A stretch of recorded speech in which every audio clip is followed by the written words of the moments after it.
దేవునికి మహిమ కలుగును గాక. మన ప్రభువును రక్షకుడైన యేసుక్రీస్తు నామములో అందరికీ వందనములు.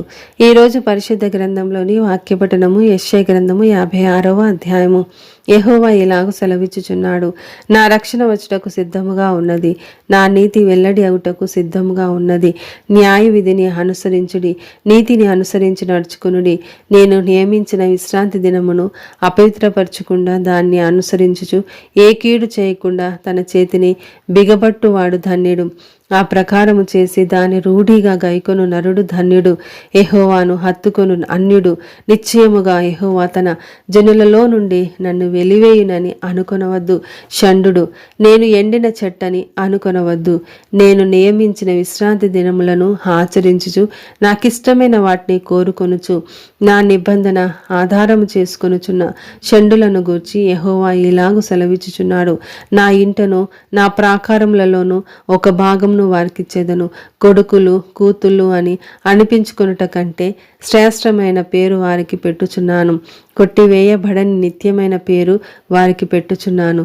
విశ్రాంతి దినమును అపవిత్రపరచకుండా ఆచరించుచు నా నిబంధనను ఆధారము చేసుకొనుచు యెహోవాకు దాసులై యెహోవా నామమును ప్రేమించుచు ఆయనకు పరిచర్య చేయవలనని ఆయన పక్షమున చేరు అన్యులను నా పరిశుద్ధ పర్వతమునకు తోడుకొని వచ్చేదను. నా ప్రార్థన మందిరములో వారిని ఆనందింపచేసేదను. నా బలిపీఠం మీద వారు అర్పించు దహన బలులను నాకు అంగీకారములగును.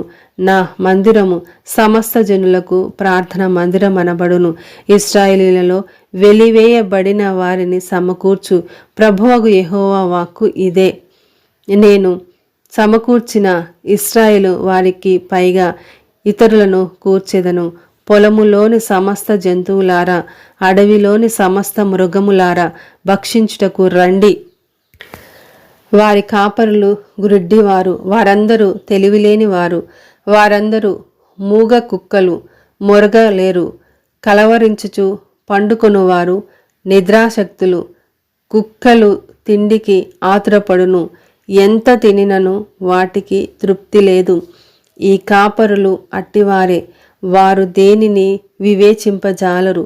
వారందరూ తమకిష్టమైన మార్గమున పోవుదురు. ఒకడు తప్పకుండా అందరూ స్వప్రయోజనమే విచారించుకొందురు. వారిట్లందరూ, నేను ద్రాక్షారసము తెప్పించెదను, మనము మద్యము నిండార్లగునట్లు త్రాగుదము రండి. నేడు జరిగినట్టు రేపు మరి లక్షణముగా జరుగును. ఆమేన్.